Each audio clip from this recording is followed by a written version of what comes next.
పాట పాడరాదు ఒకటి పాట పాడితే ఏం కాదు చెప్తున్నాం అక్కకి చెప్పిన వాళ్ళు సప్పుడు చేయాలి వాళ్ళు కొడతారు చెల్లి నన్ను ఏం కాదు ఒక పాట పాడు వద్దు వద్దు నేను కథ చెప్తా కథ చెప్తావా ఇంతగా బాగుంటుందా మస్తుంటది అమ్మ ఒకసారి చెప్పి ఇంత అయితే నేను ఒకరోజు మా ఊరు నుంచి పక్క ఊరికి పోతున్నా ఎట్ట పోతున్నావు నడుచుకుంటూ పోతున్నానే అప్పుడు కార్లు బస్సులు ఆటోలు గిట్లు లేవు ఏం లేవు చెప్పులు వేసుకున్నావు వట్టిగా పోతున్నావు మళ్ళీ చెప్పులు వేసుకున్నట్టే ఉంది చెల్లి కాకుండా గుర్తులేదు ఒక్కోసారి కాళ్ళు కూడా కాదు ఊరు అన్నావు కదా అందుకే అన్నా అయితే పోతుంటే ఇక బాగా ఎండ అయింది ఎండ అయితే ఏం చేసిందంటే ఒక మర్రి చెట్టు కనపడ్డది మర్రి చెట్టు కనపడేసరికి చల్లగా ఉందానని చెప్పి మర్రి చెట్టు కింద పోయి కూర్చున్నా ఎట్టయి తట్టాయి ఎంతసేపు కాసేపు కూర్చొని కాసేపు మంచి నీళ్లు తాగి దూప తీసుకున్నాం అని కూర్చున్నా కూర్చుంటే కాసేపు కూర్చోగానే నెత్తి మీద ఏం పడ్డదో చెల్లి సురుక్కున్నదే రాయి పడ్డదేమో రాయి కాదే చెల్లి మర్రి గింజట చాలా ఉంటది మర్రి గింజ పలిగిందా చాలా లావులేదే గిత్తతే ఉంది సుర్కు అన్నదన్నావు మరి సుర్కున్నాను గిత్తదానే అంత ఎత్తు నుంచి పడితే సుర్రం అన్నదానే అయితే సుర్కునన్నది అర్రే అని చెప్పి చూసరికి గిత్తతే ఉంది గిత్తతే ఉంది కానీ ఓ అమ్మో నేను అనుకున్నా అంతకుముందు అనుకున్నా కదా అరే దేవుడికి ఏ మాత్రం తెలివి లేదు ఇక ఇంత పెద్ద మర్రి చెట్టుకి గిలిగిత కాయలు పెట్టిండు అరే మా ఇంటి గుమ్మడి తీగ ఉంది గింతే ఉంది కాయలు మాత్రం గింత లావు పెట్టిండు దేవుడికి ఏ తెలివి లేదు అని అనుకున్నా చెల్లె కానీ ఇప్పుడు ఇప్పుడు తెలిసింది వాము గంటలా గుమ్మడికాయ నెత్తి మీద పడితే నా తల దెబ్బకే బగులు కదా అందుకే దేవుడు చాలా తెలివి కలవడానికి ఇప్పుడు తెలిసి వచ్చింది నాకు అందుకే అంత ఎత్తున మరి కలిసి చిన్న చిన్నవి పెట్టిండు సురుకునన్నది అదే గుమ్మడికాయ బదులు పడితే తలకాయ బాగులు దెబ్బకే ఆనే చచ్చిపోతుంది అమ్మమ్మ ఏడుతూ అందుకనే అమ్మ మనం ఏడిస్తే వాళ్ళ దాకా పోనే పోను. ఓ అవునా మన ఏడుపు మనమే ఏడవాల అక్క మోక్షమనగా నీవేమనుకుంటే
మీరు అన్నట్లుగానే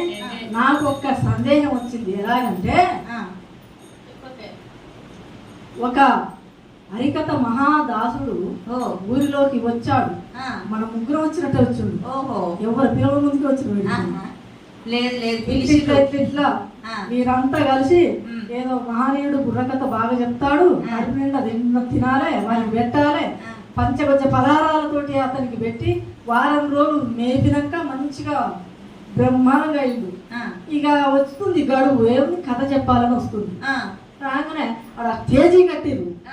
ఈ మన ముగ్గురికి ఎట్లా కట్టిరో వీళ్ళంతా అట్లా తేజీ కట్టిరు. ఓహో కట్టగానే ఇక నడుపు ఎర్ర కండవ చుట్టుకుంటూ గజ్జల కర్ర చేత పట్టుకుని శ్రీమంత్రమణ గోవిందో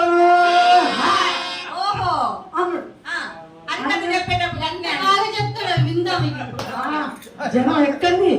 ఉష్ణ మోస్తరాలనుకుంటా అట్లా ఉంటున్నారు. ఏం చెప్తాడో అభయానంద స్వామి ఏం చెప్తాం మనం ఇంత చెప్పి ఏం విన్నాము అదే చెప్తాడు అనుకున్నారు వాళ్ళు. కానీ ఆయన చెప్పుడు ఎందుకనా ఓ అయ్యనారా ఓ అమ్మలారా నేను చెప్పబోయే కదా మీకేమో నాకు తెలుసా అనగానే మాకు తెలియదు అని. మరి మీకు తెలియని దానికి నేను చెప్పేందుకు తప్పుడే కలిపి